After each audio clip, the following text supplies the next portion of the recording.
आज हम लोग थर्मिट वेल्डिंग के बारे में पढ़ेंगे। ठीक है, तो थर्मिट जो शब्द है बेसिकली ये क्या होता है। थर्मिट हम किसे बोलते हैं? आयरन ऑक्साइड और एल्युमिनियम के मिक्सचर को हम क्या बोल देते हैं? थर्मिट। ठीक है, तो सबसे पहले ये जो टर्म है, शब्द है ये थर्मिट का, ये साइंटिस्ट थे डॉक्टर गोल्ड श्मिट। ठीक है, इन्होंने ये मिश्रण जो है वो 1895 में जो है वो डेवलप किया था। ठीक है, इसमें क्या होता है, ये एक रासायनिक क्रिया होती है। ठीक है, जिसमें इसको करीब 3000 से 3500 डिग्री सेल्सियस पर गर्म किया जाता है। ठीक है, किसको गर्म करते हैं? एल्युमिनियम पाउडर को और आयरन ऑक्साइड को। ठीक है, तो इसको जब हम ये रासायनिक क्रिया होती है और एल्युमिनियम को आयरन ऑक्साइड के साथ क्रिया कराते हैं, तो इसमें क्या होता है, ये ऑक्सीजन जो है वो एल्युमिनियम से कनेक्ट करके जो है वो एल्युमिनियम ऑक्साइड का मिक्सचर बन जाता है। ठीक है, ये क्या होता है, ये एक पिघला हुआ स्लैग होता है। ठीक है, ये जो स्लैग होता है, जो आपकी क्रूशिबल चैम्बर होता है, उसमें आयरन के ऊपर ये हल्का होता है, तो आयरन के ऊपर ये जो है स्लैग ऊपर रह जाता है और आयरन जो है वो नीचे गर्म हो जाती है। ठीक है, इसमें हम लोग बेरियम परऑक्साइड भी के पाउडर का भी प्रयोग करते हैं। ठीक है, प्रिंसिपल देखते हैं इसका कि प्रिंसिपल क्या है। ठीक है, कैसे कैसे काम होता है। तो जैसा कि मैंने बताया, सबसे पहले ये जो प्रक्रिया है ये कास्टिंग और फाउंड्री प्रैक्टिस पर आधारित होती है। ठीक है, इसमें आपको एक मोल्ड बनाना पड़ता है। ठीक है, एक सांचा बनाना पड़ता है और उसमें हम लोग ये पूरी प्रोसेस करते हैं। ठीक है, इसमें क्या करते हैं, पिघली हुई वेल्ड धातु को उस जॉइंट में डाला जाता है जिसको आपको वेल्ड करना है। उसके बाद आप एक ऊष्माक्षेपी क्रिया कराते हैं। ऊष्माक्षेपी क्रिया मतलब वह प्रक्रिया जिसमें ऊष्मा निकलती है। ठीक है, इसमें जो भी क्रियाएं होती हैं वो हाईली एक्सोथर्मिक होती हैं। ठीक है, तो जनरली हम लोग तो आयरन ऑक्साइड का इस्तेमाल करते हैं, बट इन सम केसेस आप फेरिक ऑक्साइड जो है, क्यूपरस ऑक्साइड या क्रोमियम ऑक्साइड का भी प्रयोग कर सकते हैं। लेकिन सबसे ज़्यादा एनर्जी जो है वो हमें वो Fe3O4 का इस्तेमाल करने से मिलती है। करीब इसमें आपको 719.3 किलो कैलोरीज जो है वो एनर्जी मिलती है। ठीक है, Fe2O3 में जो एक्सोथर्मिक एनर्जी होती है वो 181.5 के आसपास होती है।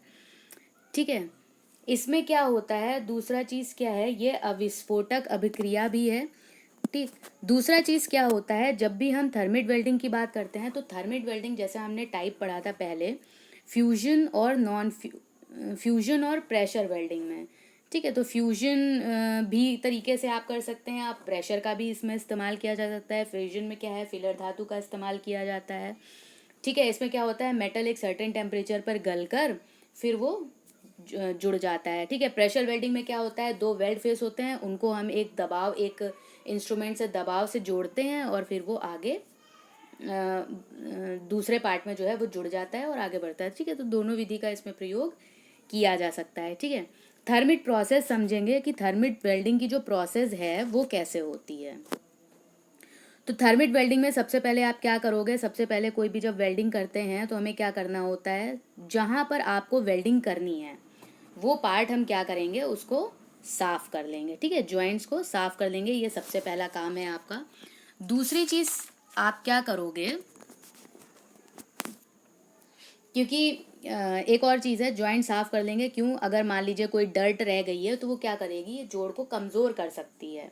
ठीक है, तो सतह आपकी अच्छी तरीके से साफ होनी चाहिए। दूसरा क्या है, कॉन्ट्रैक्शन होने देंगे। कॉन्ट्रैक्शन होने के लिए क्या होता है, धातु जो दो जो हैं प्लेट्स हैं जिसके बीच में हमें वेल्डिंग करनी है, उनके बीच में कम से कम हम 1.5 से 6 mm तक का गैप रखेंगे, एक स्पेस जो है वो रखते हैं। अच्छा, दूसरी चीज़ क्या है, थर्मिट वेल्डिंग जो है वो जनरली रेलवे ट्रैक्स की जो है हम लोग करते हैं। ठीक है, तो रेलवे ट्रैक का ये जो सेक्शन है, जो रेलवे पटरी है आपकी, वो कुछ इस तरीके के इस सेक्शन की होती है।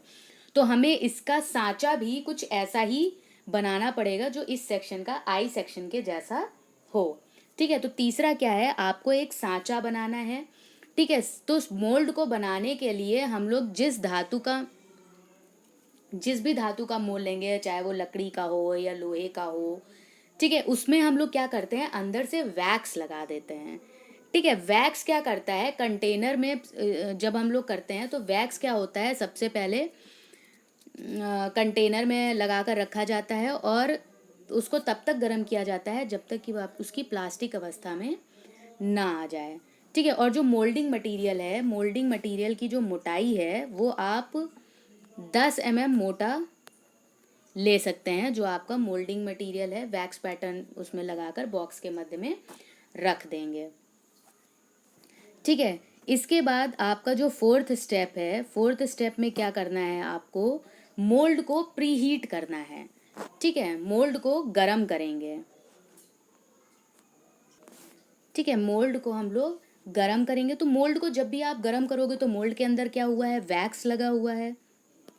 ठीक है, मोल्ड के अंदर क्या है, वैक्स लगा हुआ है। तो वैक्स लगे होने की वजह से क्या होगा, वैक्स तो पहले ही गल जाएगा। ठीक है, मोम होता है तो वो पहले ही गल जाएगा, वो अपने आप हट जाएगा। उसके बाद क्या करेंगे, पिघले हुए मोल्ड को हम लोग सुखा लेंगे और जिस भी भाग को आपको वेल्ड करना है उसको पास में लाएंगे और प्रीहीट कर देंगे उसको पहले से ही। ठीक है, फिर उसको आयरन प्लग द्वारा हम लोग कोर को, सैंड कोर को या आयरन प्लग द्वारा उसमें कर दिया जाता है। ठीक है, उसको अलग कर दिया जाता है। उसके बाद क्या होगा, क्रूशिबल फर्नेस। ठीक है, क्रूशिबल फर्नेस का हम लोग प्रयोग करेंगे। क्रूशिबल फर्नेस में क्या करेंगे, क्रूशिबल मिक्सचर जो है वो तैयार किया जाएगा। अब इसमें जो है वो हम मिक्सचर डालते हैं, आपका थर्मिट मिक्सचर। ठीक है, डालकर उसको चार्ज किया जाता है और जिसमें ये चार्ज किया जाता है उस भट्टी को हम लोग क्या बोलते हैं, क्रूशिबल फर्नेस बोलते हैं। और वो प्रक्रिया क्या कहलाती है, क्रूशिबल अभिक्रिया कहलाती है। ठीक है, तो इसमें नेक्स्ट है, इसके बाद क्या करेंगे, अगले स्टेप में थर्मिट मिक्सचर को क्रूशिबल फर्नेस में क्या करता जाता है, गरम किया जाता है। कब तक गरम किया जाता है, 1550 डिग्री सेल्सियस से ये गरम होता है और करीब 3000 डिग्री सेल्सियस तक इसको गरम किया जाता है।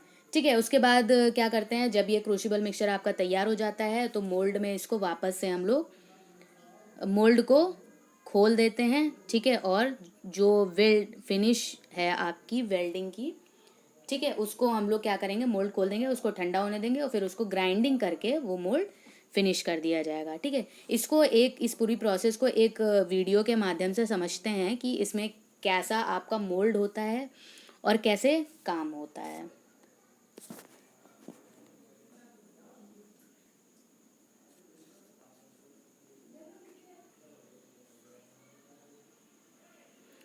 ये वीडियो के द्वारा हम लोग देखते हैं। तो इसमें क्या हो रहा है, इसमें हमने क्या किया है, ये एक मोल्ड लगा दिया है। ठीक है, ये हमने एक मोल्ड लगाया है। इसमें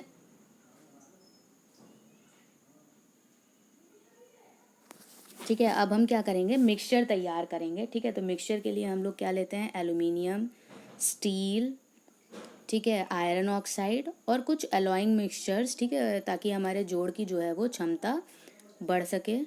ठीक है, तो कुछ हम एलॉइंग मिक्सचर्स ले लेते हैं। इसके बाद क्या करते हैं हम लोग, इसको एक थर्मिट क्रूशिबल उसमें रख दिया जाता है। इसके बाद क्या करेंगे, इस क्रूशिबल फर्नेस को, ये एक है, इसका इनर सेक्शन दिखाया गया है। ठीक है, इसमें जब 3500 डिग्री सेल्सियस लगभग हो जाएगा तो इस मिक्सचर को हम लोग क्या करते हैं, इस मोल्ड के अंदर डालते हैं। अब ये जो साइड में लगे हुए हैं ये क्या है, राइजर्स हैं। तो जब ये भर जाता है तो ये एक्स्ट्रा मेटल जो है वो आके यहाँ पर इकट्ठा हो जाता है। ठीक है, इससे हमें पता चल जाता है कि ये क्या हुआ है, मोल्ड भर गया। अब क्या करेंगे, क्रूशिबल को हम लोग हटा देंगे और इसको कुछ देर तक ऐसे ही छोड़ देंगे। ठीक है, जब ठंडा होने के बाद हमें क्या करेंगे, सारे अटैचमेंट्स को निकाल लिया जाएगा इसमें से। ठीक है, और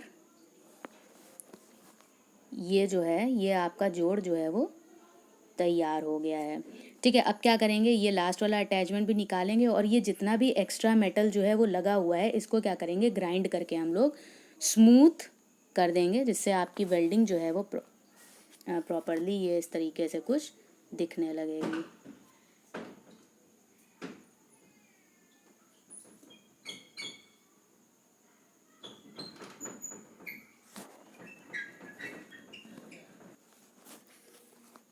थर्मिट वेल्डिंग के लाभ देख लेते हैं, एडवांटेजेस क्या होती हैं। तो सबसे पहले इसके द्वारा जो भी हम वेल्डिंग करते हैं, ठीक है, उस सतह का ऑक्सीडेशन नहीं होने पाता है, ठीक है, उसका बिल्कुल भी ऑक्सीडेशन नहीं होता है, वो जोड़ एकदम मजबूत रहता है, ठीक है। पेनिट्रेशन बहुत अच्छी मिलती है, क्योंकि आई सेक्शन आपने रेलवे पटरी का देखा है, काफ़ी अच्छा खासा थिक सेक्शन होता है, ठीक है।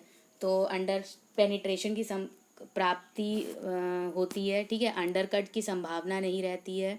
दूसरा क्या है, आपका एल्यूमिनियम स्लैग जो है, स्लैग के रूप में वेल्डिंग बीड के ऊपर तैरता है, जिससे वेल्डिंग धातु वातावरण की ऑक्सीजन और नाइट्रोजन से क्रिया नहीं कर पाती है, मतलब उसका नाइट्रिफिकेशन भी नहीं होता है। टाइम बहुत ज़्यादा लगता है, ये इसकी हानि है। दूसरा क्या है कि जब भी इसका इस्तेमाल किया जाता है तो वो जो मोल्ड है वो आपकी ज़रूरत के हिसाब से ही बनाया जाता है, और फिर वो जनरली एक बार ही आपका मोल्ड जो है वो तैयार हो पाता है। और एक और चीज़ है, जब हम लोग कोशिश करते हैं कि दो पटरियों के बीच में जब भी हम गैप रखते हैं तो स्टैंडर्ड एक 25 mm का लेके चलते हैं, ये याद रखेंगे। जनरली जो है वो पटरी वगैरह के कंस्ट्रक्शन के लिए ही इसका इस्तेमाल किया जाता है, टूटी पटरियाँ जोड़ने के लिए, ठीक है। इसके अलावा आप ढलाई वगैरह करने के लिए भी इसका इस्तेमाल कर सकते हैं। बट वेल्डिंग पाइपों के एंड्स के सिरे जोड़ने में भी इसका इस्तेमाल कर सकते हैं, मशीन के टूटे फ्रेम सुधारने में कर सकते हैं, वॉबलर का निर्माण करने में कर सकते हैं, ठीक है। तो मोस्टली कई जगहों पर इस्तेमाल की जाती है थर्मिट वेल्डिंग। आई होप आपको समझ में आया होगा ये लेक्चर। धन्यवाद।